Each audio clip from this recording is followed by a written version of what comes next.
I'm Rufus Griscom, and this is The Next Big Idea. Today, life lessons from an Olympic track star, the coach of the country's worst hockey team, and a middle-aged journalist turned mediocre surfer, swimmer, and juggler.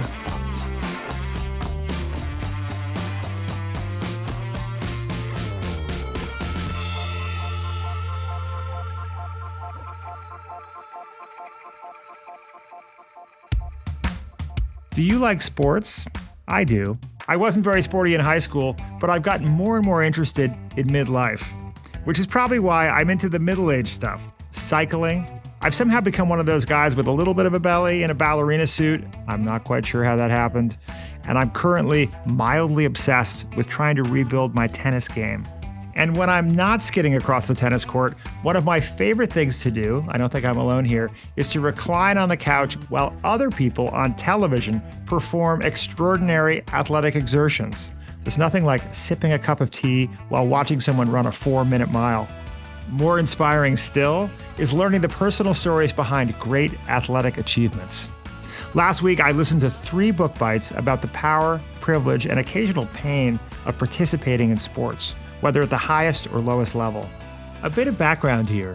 Every season, we ask the authors of the most groundbreaking new books to distill those books down to 5 big ideas, and then read them aloud.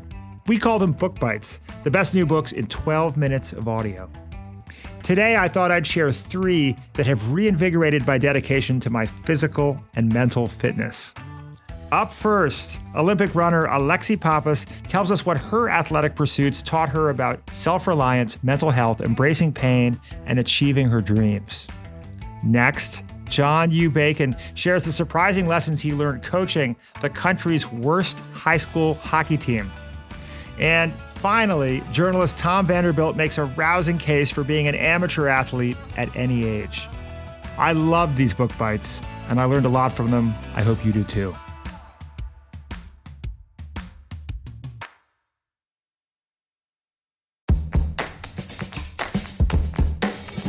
Hey you, I'm Andrew Seaman. Do you want a new job? Or do you want to move forward in your career? Well, you should listen to my weekly show called Get Hired with Andrew Seaman. We talk about it all, and it's waiting for you, yes you, wherever you get your podcasts. Where does she find the time? It's a question that anyone who's read Alexi Pappas' incredible and incredibly lengthy resume is bound to ask. Alexi is a runner, writer, actor, director, producer, and social media star. She was an NCAA All-American at Dartmouth. She represented Greece in the 2016 Olympics and set a national record in the 10K. She wrote and starred in the acclaimed films Tracktown and Olympic Dreams. And this year, she published a remarkable memoir called Bravey, Chasing Dreams, Befriending Pain, and Other Big Ideas. Alexi recently took some time out of her busy schedule to chat about that book with our producer, Caleb Bissinger. Hi, Alexi. Hi, how are you? I'm good. How are you? I'm doing well. I'm so happy to be back talking to you. Well, we're so glad to have you here. So I have to tell you, I have a little sister who's 17 and who is a passionate track athlete who's going to be running in college next year. Really? She is. Congrats and I texted to her and I said, guess who I'm talking to on Friday? And she said, who? And I said, Alexi Pappas. And she wrote back, all caps, this is a direct quote, all caps, bro, what? What? What? Are you kidding? She is so effing cool. Oh my God, I can't process. Oh, that means more to me than you and I having this conversation. No offense, because I just care so deeply about that. I just do. So that really makes my day. Well, then I told my girlfriend, who's a former collegiate athlete, that I was going to be talking to you. And she said, can I be in the same room while you have the conversation, just so sort of by osmosis I can say that I've met Alexi? Well, you live in LA. We're going to go on a run together. Oh, don't make promises you can't keep. She'll take you up on that. I can keep it. It leads me to a real question, which is that you have this group of incredibly passionate fans that you call Bravies. And one of the things that's sort of remarkable to me is that here's a 17-year-old high school runner, here's a 30-year-old former collegiate runner. They're both really inspired by you. They're both really drawn to you. So I wonder if you could speak a little bit about that, why you think it is that your work and your presence on social media and this book, Bravey, speaks to this range of athletes, male and but particularly female, I think. First of all, it's like a real privilege, and it's also, I see it as like a real responsibility too, when you know people might be paying attention and possibly imitating what you say or what you do. And I think that comes from an awareness from my own experience being young and growing up, you know, with my dad and my brother and without my mom, and just really imitating other older women that I looked up to. And so I think it comes down to a fascination with words and wanting to, and hopefully successfully communicating in a way that gives people permission to see something objective in a more subjective way and to shift their perspective, or at the very least, just like the gift of confidence, which I think is something that we can uniquely give to each other, easier, more likely than we can grow it ourselves, which is also important. You mentioned just now growing up without your mom, and that's obviously sort of at the emotional heart of this book. I wonder if you could talk a little bit about that experience and how it's reflected in this wonderful book. Yeah, well, you know, I think we're all born in whatever circumstance we're born. And my situation was that when I was young, my mom was mentally injured. She was manic bipolar and had, you know, a strong addiction to a number of things, including her pain medications for her back. And she took her own life when I was 4, almost 5 years old. And I don't have a lot of memories of her. And the ones that I do have are mostly really, really painful and really bad, including, you know, one where I saved her life really as a 4-year-old. And I think what that meant for me was a few things. Like, one, I knew that I would need to like grow up and figure some things out for myself, because I knew even when I knew her, even when she was alive, that she wasn't able to be there for me. And then I also think I had the chance to make a choice about the world, which is that when something like that is taken from you or disappears, you can see the world as a place of scarcity that's going to keep, you know, you could kind of see it as a harbinger of like, is that how you say that word? Harbinger. I don't know. I write the word, but I don't know how to say the word. So as like a, you know, something that will bring more bad. I'm going to avoid saying the word. You're also, this is going to be edited. If you want to go back and start the sentence all over, you're welcome to. It's all good. You know what? I'm not ashamed that I don't know how to pronounce every word I know how to write. Okay, so you could see the world as a place that takes things from you and will keep taking from you. Or you could be like, all right, I don't get this one like really big thing. For me, a mother, I think for other people, it could be something else. But I can have everything else. And so I tried to see the world as a place of abundance, despite that loss. And it has made me like someone who will never outgrow seeking mentorship. And then, of course, you know, there's this side of me that had to figure out like what mental health really is, because it was a confusing way to, it was a confusing time to be introduced to mental health. And I had to learn for myself what that meant. And so I talk in the book about my own post-Olympic depression, which is really finally when I understood her and what that might have felt like. Thank you. Thank you for sharing that. And I want to come back. Let's chat a little bit about sort of the way you talk about mental health in the book and in your book bite in a minute, because I think it's actually quite a unique and sort of wonderful and useful lens. But first, I want to get into your bio for a moment for folks who don't know you. So you're an Olympic athlete, you're a filmmaker. What made you decide you wanted to add writer to that resume? You know what? I'm going to be direct and tell you the truth. I feel like sometimes we can dance around like what the truth is with something, and this is the truth. I got this advice from one mentor of mine. Well, I think he was just sharing his own experience, but I had the opportunity to learn some things from Bill Hader, and he shared with me that in his own career, there was some portion of it that was him reaching out for things that he thought he wanted in life. And there was another part of him that was sort of receiving what the world was allowing or believing in him for, and kind of taking that and leaning in and running with it.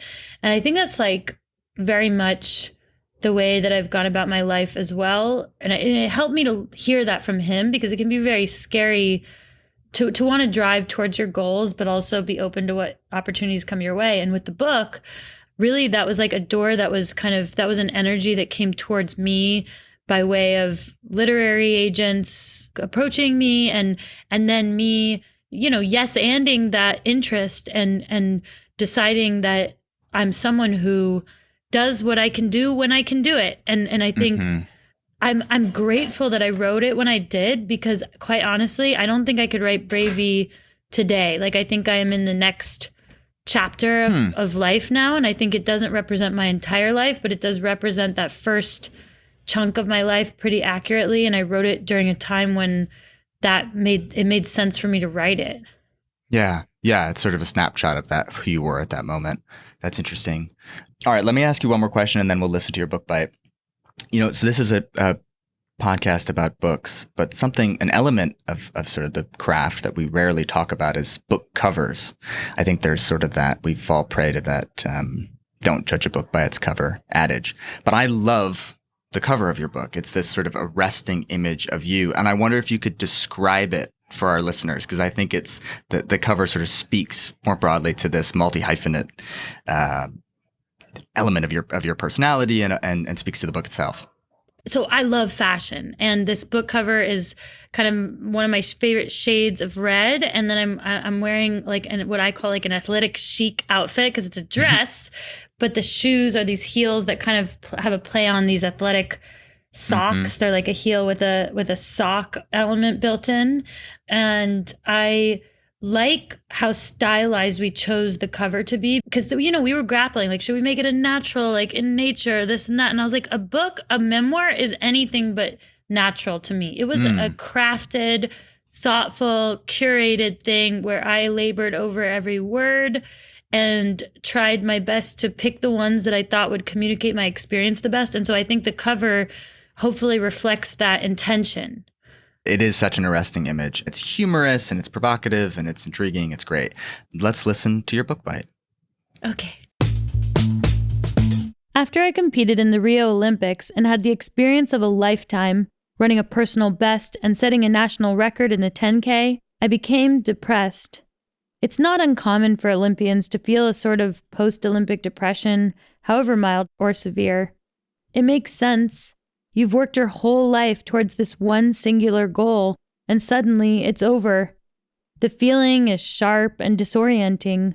In mild forms, post-Olympic depression is like a ledge. For me, it was a cliff. When I started feeling depressed, I feared the worst. My mom died by suicide when I was 4 years old, and I've always been afraid that there's an invisible timer in my head that will one day run out, and I'll be doomed to end up like her. I thought maybe there was something wrong with me. Then I met Dr. Arpaia, a neurologist and psychiatrist who changed my perspective and also changed my life. He explained that my depression was like when you fall and have a scrape on your knee, except instead of the cut being on your knee, it's on your brain.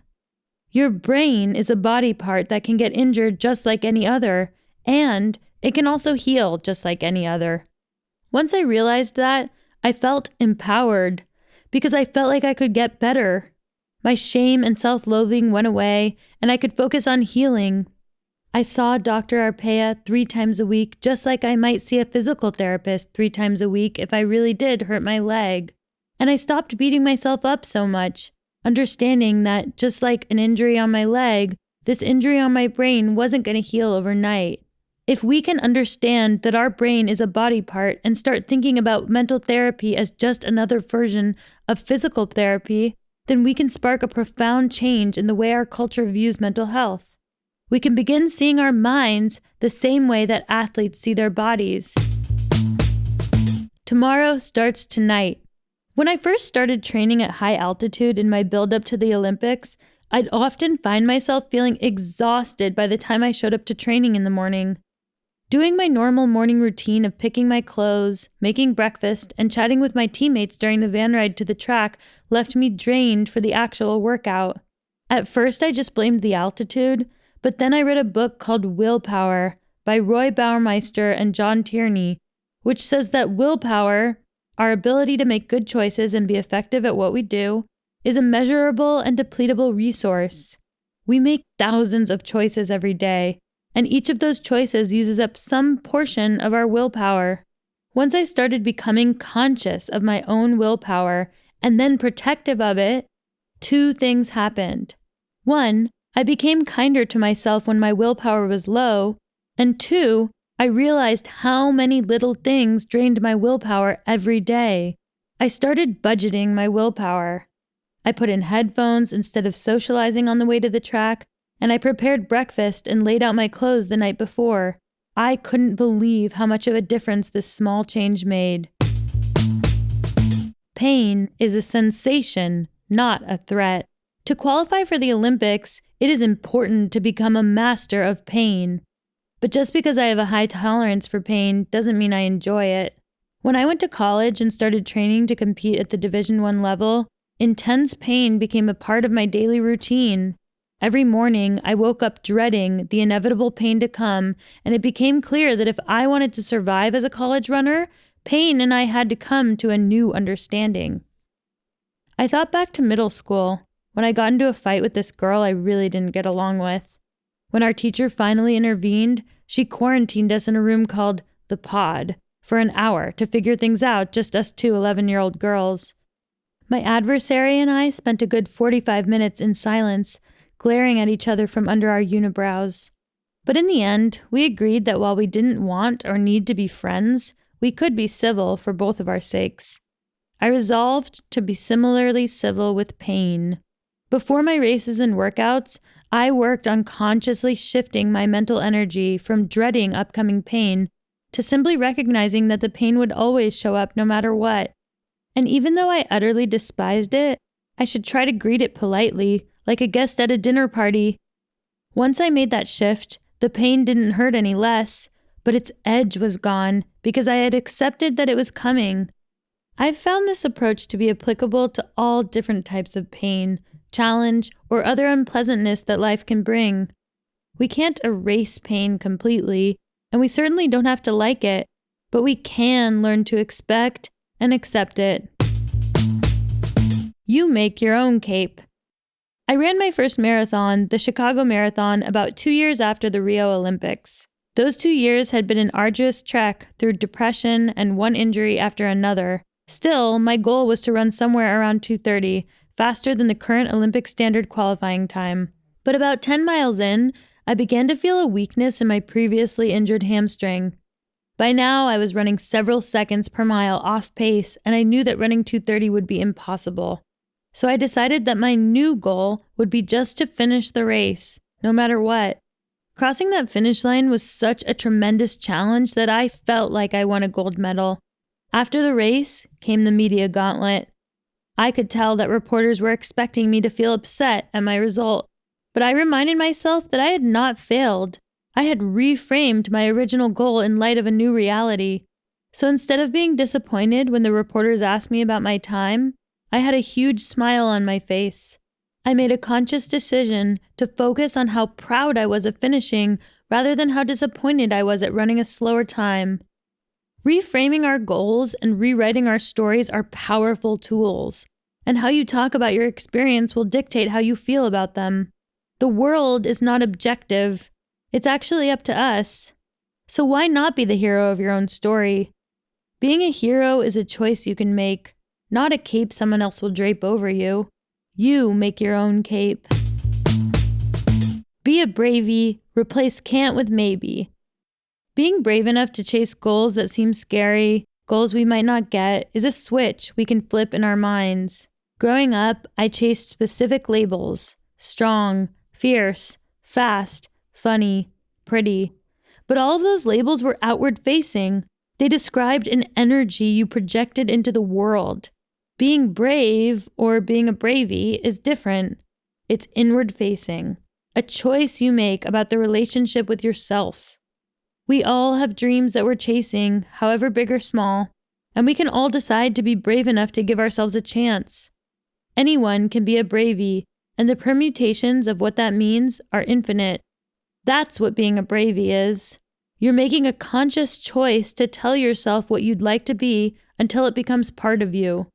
You choose to replace can't with maybe by acknowledging your feelings but focusing on your actions. Your actions encompass everything from what you do with your time to who you surround yourself with and the words you feed your mind. To know you can do this for yourself is the most powerful thing in the world. So one of the things I really love in that is you describe realizing with the help of your therapist that mental health is not unlike a physical injury, right? That tearing your hamstring is not unlike experiencing depression.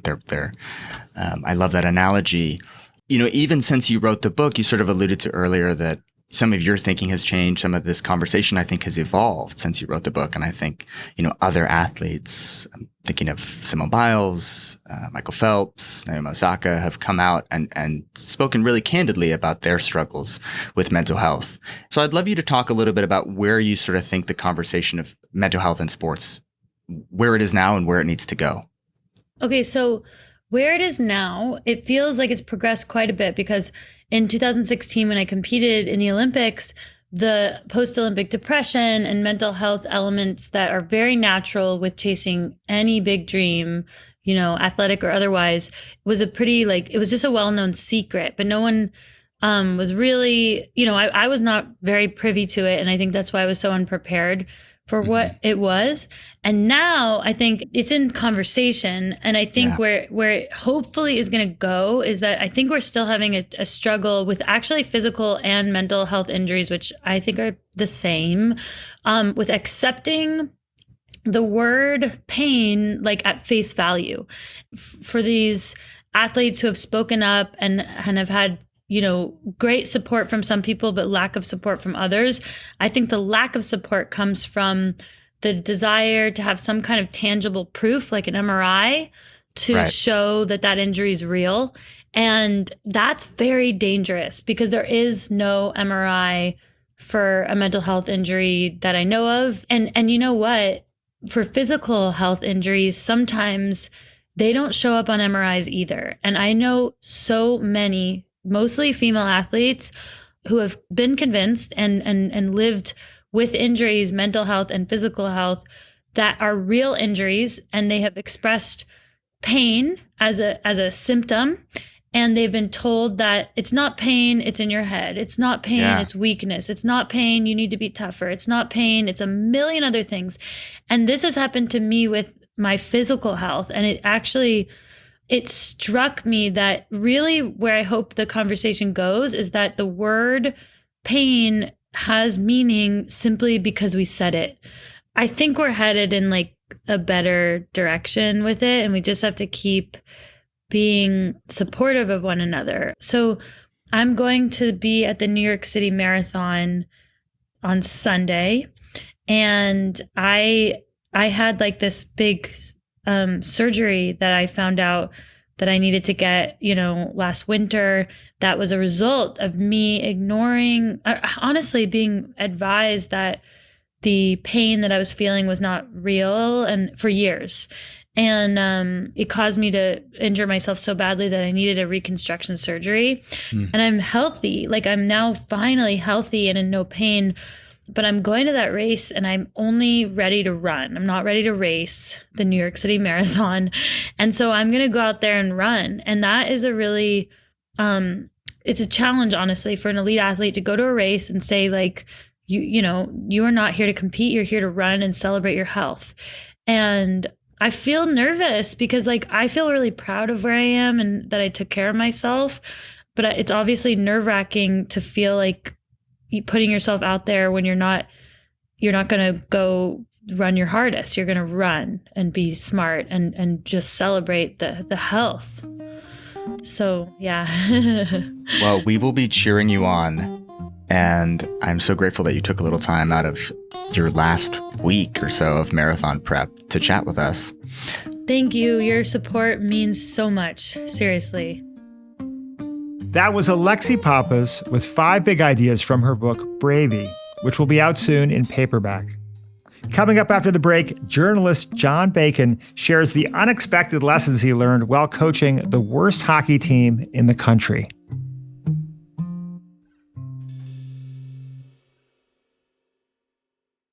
I'm Jessie Hempel, host of Hello Monday.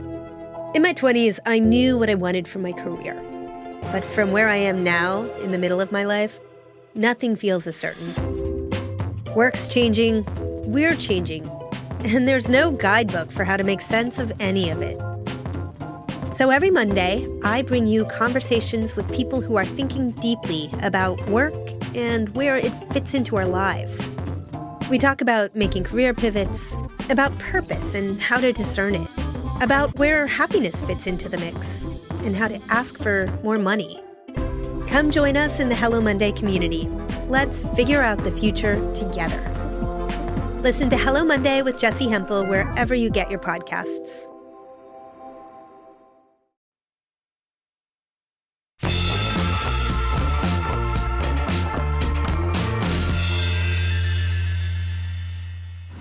District 5 Pee Wee hockey team.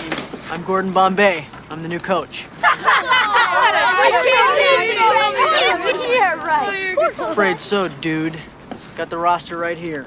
This is a clip from the 1992 Disney film, The Mighty Ducks.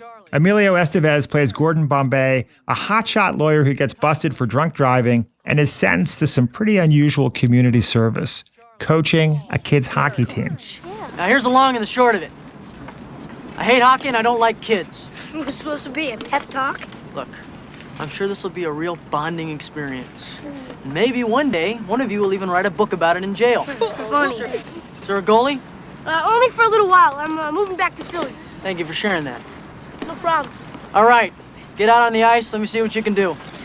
Just so you know, you really suck. Hey, I'll decide who sucks around here. I recently came across a real-life Gordon Bombay. He's a sports reporter, not a lawyer. His decision to coach hockey was a choice, not a punishment. But one similarity is undeniable. They really suck. With no experience and low expectations, John took a job coaching the Ann Arbor Huron High School River Rats, the worst high school hockey team in the country. But under John's leadership, something strange happened. The River Rats got good. The story of how John managed to turn the team around is the subject of his inspiring new book, Let Them Lead. Whether you're a river rat or running the rat race, the techniques John outlines in his book will inspire you to work harder, collaborate more effectively, and achieve success you never thought was possible. Here's John. I'm John U. Bacon, here to share 5 big ideas from my book, Let Them Lead: Unexpected Lessons in Leadership from America's Worst High School Hockey Team. The goal of my book is simple: to help leaders inspire their people to lead themselves. Now, why is that important? Because the endless complaints about employees today makes me think there must be a national epidemic. They're lazy, they're selfish, they're entitled. I hear it every day, and you probably do too. So companies are taking 2 approaches. The first is the old school command and control, my way or the highway dictatorship. The other approach is the opposite: casual Fridays and taco Tuesdays, beanbag chairs, and kombucha machines. The problem is neither one works. So what does work? There's a third way, which I call letting them lead. Let me tell you a story, a true story. In 2000, the ice hockey team at my alma mater in Ann Arbor, Michigan, the Huron High School River Rats, and I'm not making that up, finished with a 0-22-3 record. For you non-sports fans out there, the 0 is where the wins go, 22 is the losses, and 3 represents the ties. Even better, the guy they picked to lead them, yours truly, had never been a head hockey coach before, and I also happen to hold the record for the most games in a Huron uniform, 86, with the fewest goals, 0. Not bragging, just saying. So we've got a team with 0 wins, led by a coach who scored 0 goals. Perfect, yes, this is the combination we're looking for. But it did work, because I ignored conventional wisdom every chance I had, and our people proved their critics wrong on a daily basis. So how do you do it? Here's my first big idea. Make sure you're the dumbest guy in the room. The first thing you need to do is to get help. Simple enough, but not many leaders actually do it. Why not? Because they think leaders have to be invincible know-it-alls. Well, those leaders don't make it. Trust me, nobody can lead by themselves. The more help you get, the better off you and your team will be. As Warren Buffett said, if you're the smartest guy in the room, you're in the wrong room. Contrary to the CEO as Superman myth, you don't have to be the smartest guy in the room. It might even be a disadvantage, not that I would know. But you do need to figure out who is, get them on your team, and let them lead. On our staff, we had guys who had played college hockey, pro hockey, even hockey in Sweden. At our first team meeting, I told the parents, my goal was to be the dumbest guy in the coach's room, and I have greatly exceeded my expectations. I didn't do it by interviews and resumes. I did it by trying them out, and you can do it too. That way you hire slower, and if you have to, you can fire faster. I also hired people who were loyal but strong enough to disagree. As gum magnate William Wrigley Jr. said, if two leaders always agree, one of them is unnecessary. Well, suffice it to say, on our staff, all of us were necessary. Too often, leaders confuse loyalty with blind obedience, and they value it so highly because they don't want to be challenged. Well, sign that pact and you may get peace, but you will never get real success. Remember, don't be afraid to be the dumbest person in the room. In fact, make it your goal. Big idea number 2. You need to make it special to join your team, and the easiest way to make it special is to make it hard. When I got the job, the first thing I did was to call my mentor, Culver Academy's Al Clark, who retired in 2015 with the most wins of any high school coach in the country. When I asked him what I should do, he said, you need to make it special to play for Huron, and the best way to make it special is to make it hard. That was the exact opposite of what everybody else had been telling me, but Clark had a point. Peace Corps takes about 1 in 6 applicants, and the Navy SEALs a mere 6%. Those jobs don't pay much either, but the people who apply are attracted to the difficulty of those jobs. That's the point. So you need to make the people on your team feel like they had to do something hard just to make the team, something that not everybody would be willing to do. That way they know just by making the team, they've accomplished something special.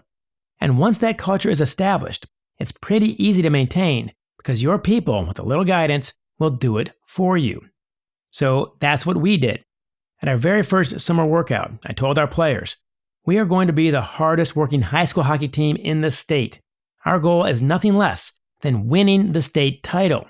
It won't be this year, but the team that does it will invite you back to their banquet and give you a standing ovation. Now, they thought I was crazy, but they kept coming. That's how starved they were for a sense of purpose. So 1 week after school got out, we were in the weight room and the track 3 days a week, every week, for 4 straight months before our season even started. And get this, not one player quit. In fact, people from other sports started coming down just to see if they could survive our grueling workouts, and our guys smoked them. The highlight for me came on the hottest day of the year in late August. We had had a torrential rain that morning, followed by 90-degree heat. Steam started rising from the black rubber track. When you looked down the field at the football goalposts, the air wiggled so much you couldn't make them out. I told our players, this is the hottest hour of the hottest day of the year. Another team would whine about this and give up, but not you. You're going to break every record we've set on this track. They were pumped up, except for one freshman who grumbled. Our captain, Mike Henry, turned to him and said, hey, you play for Huron, and it's harder over here. Oh man, that was exactly what I'd been waiting to hear. I liked it so much, we put Mike's phrase on a sign in our locker room. And that's what it looks like when your people begin to lead themselves. And that's also when things start getting fun. Number 3, be impatient with behavior, but patient with results. Now look, we were still the worst team in America, so we could not control the results of our games. But we could control our behaviors that went into those games.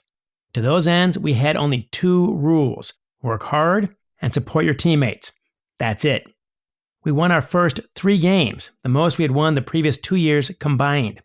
But then we had to play Trenton with 14 state titles. Well, they crushed us 13-2. And let me remind you, this is hockey, not football. Those scores came in increments of 1. By the time they got to 13, we all knew Trenton's fight song. When we got to the locker room, our guys were throwing their sticks and their gloves around. They were angry and hurt and embarrassed. So as soon as I walked in, I said, hey, I saw the game, 13-2. Can't spin it. But that doesn't matter. What does matter are the 2 rules of Huron hockey. What are they? They yelled back, work hard and support your teammates. That's right, I said. Did you do those 2 things tonight? They thought about it, then they realized they actually had worked hard and supported their teammates. That's right, I said. You did both. That is hard when you're getting crushed 13-2. This was heroic. We keep that up and we're going to turn this thing around, I promise you. And let me tell you something else. We're going to play Trenton again, and it sure as heck ain't going to be 13-2. They walked out with their heads held high. Following our 2 principles allowed us to define ourselves, instead of letting the world do it for us. We finished that first season with 7 wins, the most improved team in school history.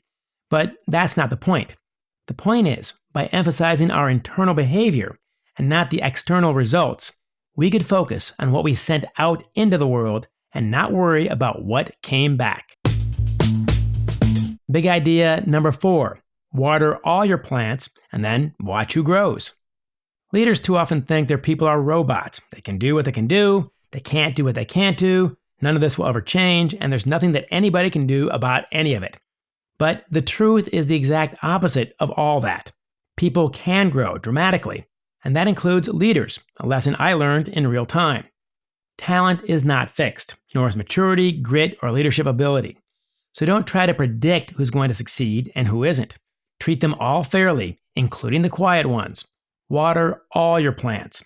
Some will shoot right up, and others will be dormant for years before sprouting. But they can all help your team.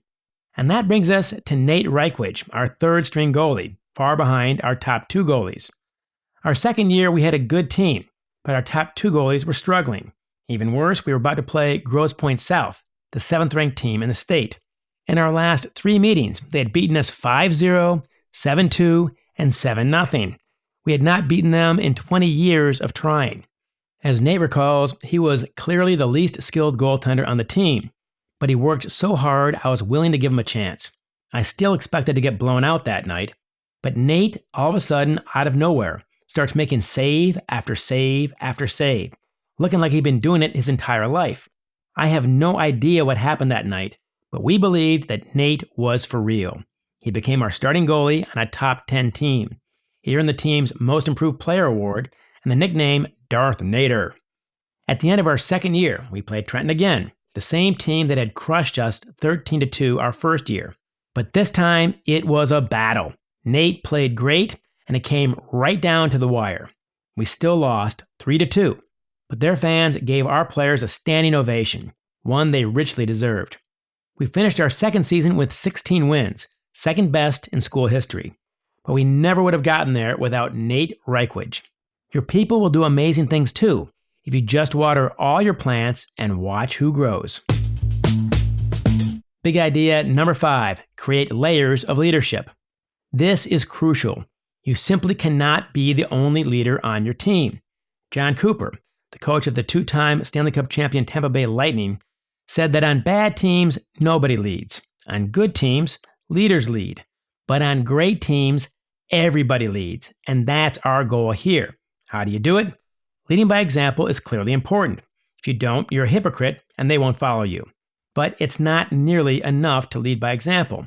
In fact, we had a name for those who led by example. We called them sophomores, because all leading by example really means is that you know your job and you can do your job. Well, heck, every sophomore should know that. And by your junior year, I want you to know your job, do your job, and know everybody else's job too. And by your senior year, we expect you to know your job, do your job, know everyone else's job, and help them do their jobs better. And that's why we created layers of leadership. The point is, everybody on your team can lead, whether they have that title or not. Our ultimate objective was to get the players to run the team, and they did.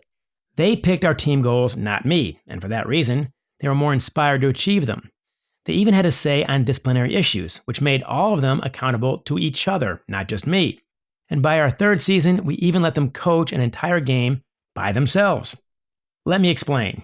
We had a 14-game unbeaten streak going that third year, a school record, but then we suffered 2 tough losses. So I called up our captain and told him the seniors are going to coach the next game by themselves, start to finish, from picking the starting lineup to delivering the pregame speech to talking to the Ann Arbor News after the game. Have no fear. The seniors coached a great game, beating a very good team 6-0. We finished our third season 17-4-5, the best record in school history, with the same players who had not won a game 3 years earlier. We were ranked 53rd in the country, thereby passing 95% of the nation's teams. But at our senior banquet, the players did not talk about their victories. They talked about the values that we had stood for from the start. It was never about the hockey. So this is why I don't believe people today are lazy or sloppy or selfish. They want discipline. They want direction. They want to be challenged. They want a sense of mission, purpose, and belonging. And they want to lead, so let them.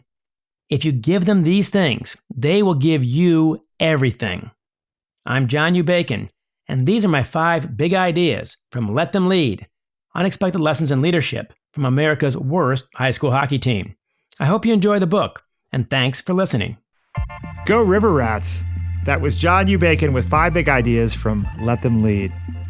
After the break, Tom Vanderbilt explains why you're never too old to learn something new. Hey folks, Rufus here. If you're a fan of our interviews with physicians, scientists, or entrepreneurs, then I have the perfect podcast recommendation for you, Raising Health. Previously called BioEats World, Raising Health comes from leading venture capital firm Andreessen Horowitz, A16Z. Each episode, Raising Health dives deep into the heart of healthcare, biotech, and AI with A16Z general partners. Along the way, they explore the real challenges and opportunities in health and biotech entrepreneurship. Not to mention, you'll hear raw insights and actionable advice from notable guests like Omada CEO and co-founder Sean Duffy, and AI expert and In-Sitro CEO Daphne Kohler. Don't miss out. Follow Raising Health wherever you get your podcasts.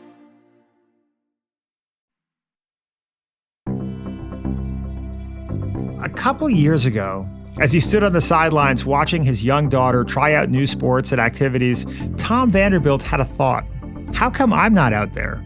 Why is it that we push our kids to try new things, yet we're afraid to try anything new ourselves?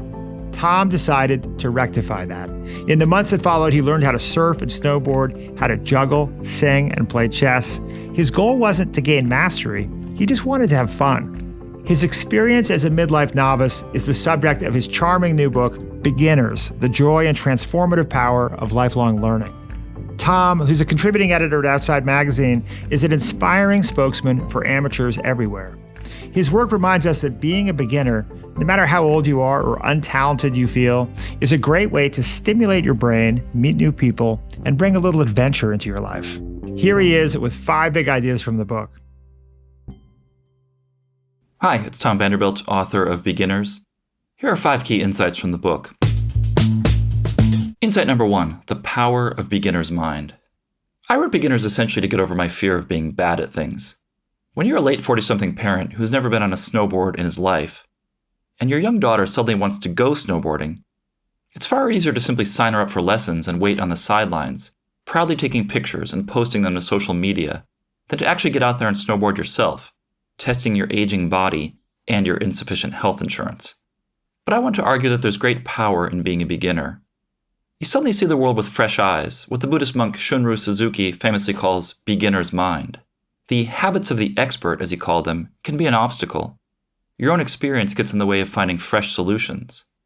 In one study that looked at the famous candle problem, in which people are asked to attach a candle to a wall using nothing more than a match and a box of tacks, 5-year-olds actually did better than adults. Why? Because adults, the author suggested, think of the box as a container for tacks, not a theoretical shelf for the candle. Being new at something can force you to look at the world in a new way, to look at yourself in a new way. We often think that learning new things as an adult must be related to one's work, or because you lack fulfillment in work. But as Winston Churchill, himself a keen amateur painter, once observed, those whose work is their pleasure are those who most need the means of banishing it at intervals from their minds. And even learning new skills that might seem irrelevant to one's career may actually profoundly help that career. Research shows that Nobel Prize-winning scientists were 22 times more likely to have engaged in amateur pursuits, particularly in the performing arts, than the average scientist. I doubt any of them woke up one day and thought, what my neurobiology career really needs is for me to learn the tango.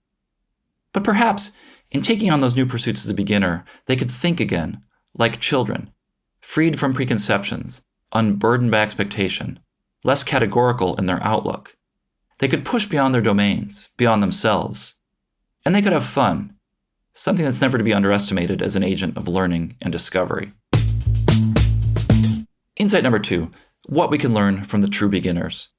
As we try to learn new things, we should keep in mind the experience of infants learning to walk. And of course, that was once all of us. For beginners, I spent some time at NYU's Infant Action Lab, watching babies learn to move.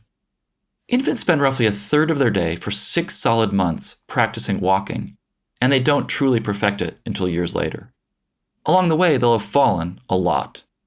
Infants fall an average of 17 times an hour. Novice walkers who struggle to regain balance with nearly every step can take up to 30 tumbles an hour. Most of us, if we had this kind of failure rate in something, would simply give up. What's strange is that when the infants switch from something like crawling to walking, they don't seem to remember those risky moments from crawling. They'll suddenly try things that they had previously learned were dangerous. Isn't that bad? Actually, no. I was told by the lab's director, Karen Adolph, that you don't want infants to learn fixed associations. Babies are growing at astonishing speeds.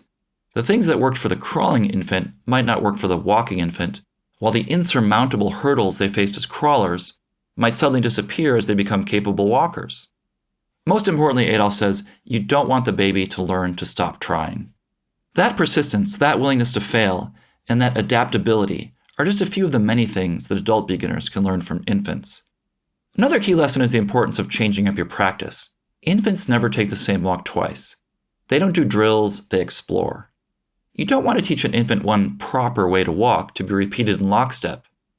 When it comes to learning, variability is key. The neurophysiologist Nikolai Bernstein called it repetition without repetition. What might look like clumsiness or randomness on the part of infants can simply be beginners exploring a range of possible solutions, which seems to help promote faster learning. Infants also remind us that progress is not often linear. Learning happens in fits and starts. Stages are only rough benchmarks. Development does not always march uniformly in one direction. Infants may learn to walk, then briefly revert to crawling. Progress is often U-shaped, meaning kids and adults often get worse before they get better. Infants seem to learn best when operating near the limits of their current skill level, what's called the zone of proximal development. In other words, we should always be on the edge of the possible. Lastly, skills open new worlds. Infants who learn to walk can suddenly go more places and do more things. Infants are faster in the first week of horrible walking, Karen Adolph told me, than they are in their 21 weeks of crawling. None of this will be easy. If it feels easy, you're not learning. Infants experience fall after fall until slowly their brain and body figure out how to stop falling in all sorts of situations. Infants live what might be called the beginner's creed. If you don't learn to fail, you'll fail to learn. Insight number 3. If you know what you're doing, you shouldn't be doing it. A mathematician named Richard Hamming once drew an interesting distinction between scientists and engineers. In science, he wrote, if you know what you are doing, you should not be doing it. Meaning, science was about probing beyond the edge of what we know. It was about experimentation and failure. There was no need to dabble in already proven hypotheses. In engineering, however, wrote Hamming, if you do not know what you are doing, you should not be doing it. Engineers are tasked with making sure things do not fail, with ensuring certain quantifiable levels of performance. No one wants to drive across an experimental bridge. In our careers, we're largely engineers. We need to deliver reliable competence. When the New York Times asks me to write something, I don't send them an article written in iambic pentameter or haiku or free verse or any other literary flights of fancy I may have, as much as I'm sometimes tempted. But we all, I think, also want to be scientists. We want to mess around, screw things up, push the boundaries just to see what might happen. We want to get in over our heads without worrying too much about the consequences. We want to see what other dimensions there might be to this self that presents every morning in the bathroom mirror. Those hidden selves become arguably even more important as you age and settle into a being that's ever more defined by the outside world and by you. As the writer John Casey wrote, "My old teacher Kurt Vonnegut told me that to flatter a person, it's more effective to praise their minor secret vanities than their major accomplishments. We don't always want to be known for that thing we're known for." Insight number 4, your brain is holding you back. One of the biggest obstacles to learning new skills is not your body, but your brain. When we get really good at something, we stop thinking about it. It becomes automatic. When we perform a well-practiced task like walking, our brain is constantly running a series of predictions about what will happen. These predictions are incredibly robust. Think about when you step on a broken escalator. You feel for a moment that it's moving, because of all the times it actually has been moving. Often the biggest barrier to skill learning is overthinking. When stroke victims have to learn to walk again, their gait is often awkward because they're actually thinking about putting one foot in front of another. Under the theory of reinvestment, as Rich Masters calls it, when you try to exert conscious control of your body, you limit the so-called degrees of freedom. You freeze up. As Masters describes it, the trick is getting people to learn to move without knowing they're learning.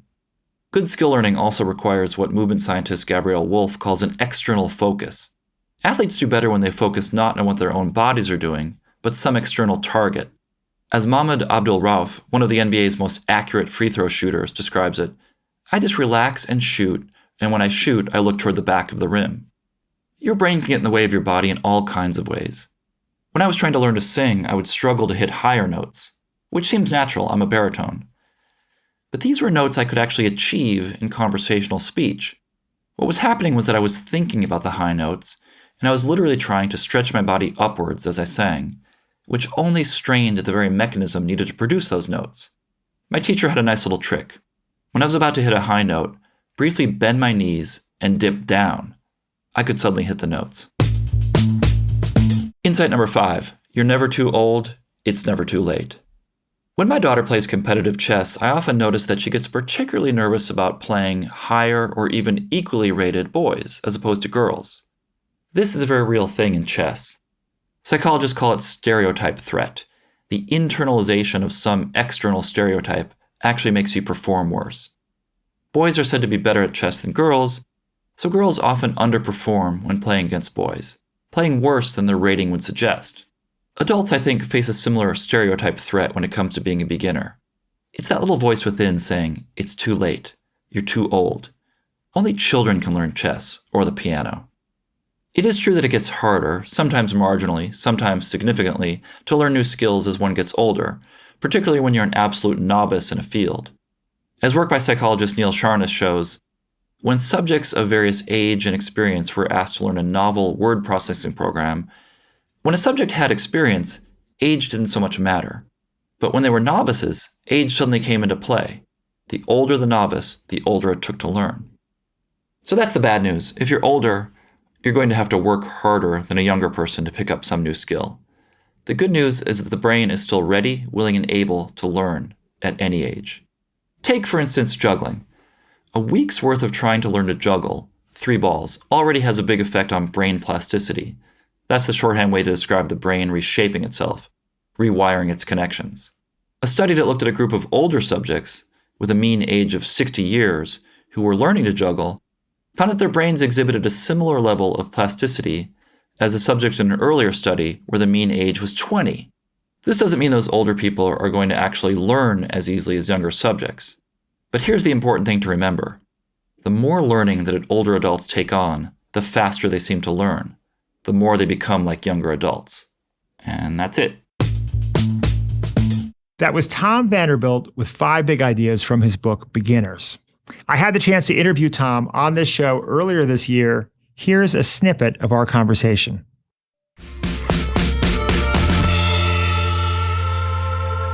Darn it. Have I disappeared again? I don't hear you all. Oh, okay, great. I think we're rolling. Tom Vanderbilt, it's great to have you on the Next Big Idea podcast. Hey, great to be here. Thank you. You know, Tom, as we just witnessed, I think perhaps the most profound experience I've had at being a beginner, it has been podcasting in the last year. And particularly during COVID with the audio hookups, it's that sort of beautiful awkwardness that you refer to that we're supposed to aspire to. I feel like I've discovered in this process. Yeah, I think the pandemic has turned us all into beginners of various sorts, and has opened the window to people, like exactly what I'm talking about in this book, taking up new things in ways that we haven't seen before in sheer numbers. So absolutely. Well, so you have a new book out, Beginners, The Joy and Transformative Power of Lifelong Learning, which you're quick to say is not a guide to how to learn new things. But I would say that it's a provocation. It's a work of advocacy. The last line of the book is, now that we have ended, it's time for you to begin. So this is really a call to action, right? I mean, it seems like you have a relatively strong view that people should continue learning new things throughout their lives. Yeah, I mean, there's nothing wrong with, learning how to learn better. I just felt that there were sort of already a number of resources out there. And for me, that this was the thing that had been holding me back, was getting to that beginner stage. And then the idea of being in that beginner stage seemed to me so unpleasant and something I didn't want to introduce into my life, which, as a 40-something professional, I'm supposed to exude this air of competence. And, I've got everything under control, and I have this number of skill sets. I have mastery in this and mastery in that. So the question is, why would I want to actively go out and seek something I would have a good chance of being pretty bad at for a while in public? What also happens is that, of course, we're so immersed in work and maybe being a parent or other roles that we just put this stuff off. And then maybe someday down the road, retirement comes and suddenly you're scrambling to pick up a number of things that you've always wanted to get to. But I thought, what if I just jump-started that process a little bit and just tackled some of these things head on that I'd wanted to do my whole life. So that was sort of the premise of the book. And you took on with vigilance a number of very specific new skills. What were those? Before I get into those, I went through a process that I sometimes do, of sort of crowdsourcing. And I went to Ask Metafilter, a site that I like a lot. And I said, hey, what new trick should this old dog learn? I got for a lot of very interesting replies, a lot of which were things like coding or calligraphy or origami or, things like that. And there was some very interesting ideas there, but I set up a set of criteria, and one thing was they didn't need to be things that would benefit me in my job. This was not necessarily professional development. These weren't sort of like, skills with a capital S that you would do in corporate retraining. So anyway, the skills were singing, surfing, drawing, juggling, and essentially making, which ended up being a wedding ring because I lost 2 rings while trying to learn to surf. One in the Atlantic and one in the Pacific, which is very thorough of you. Yeah, I seek balance in my life in all ways. And so. Fantastic. Well, it couldn't come out at a better time, certainly for me personally, because I'm in a mode of opening myself up to learning new things. But I think it's also a historical moment where there's greater and greater recognition that learning new things throughout your life benefits your career, it potentially benefits your health. It can have great social benefits. I was fascinated by this observation in the book that the word dilettante, which we all associate with being something negative, right? It's an undisciplined, unfocused dabbler.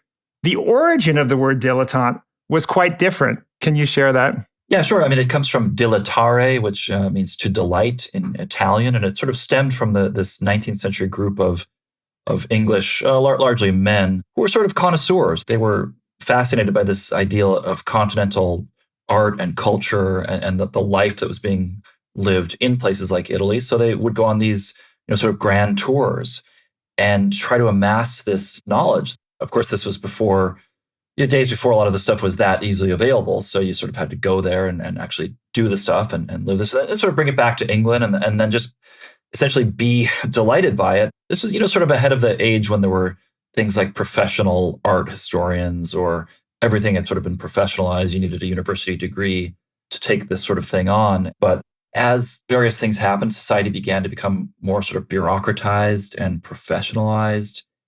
That notion of dilettante became a little bit almost a pejorative term. And it certainly is that way now. I mean, you see certain people, like Duke Ellington said he aspires to be a dilettante. So, sometimes you see someone kind of going against the current and claiming that mantle. But generally, it's someone, who has a short attention span, can't stick to one thing, is just a hopeless dabbler, sort of bad at a number of things, a jack of all trades. Well, with your help, I think we're going to rehabilitate the word dilettante and dilettantism. You say in the book that there was actually a society of dilettanti, an 18th century British club. Maybe we can bring that back in New York in 2021. If you want to hear the rest of my conversation with Tom, check out the beginners episode of this show. And if you want to help form a society of dilettanti, Tom and I are waiting.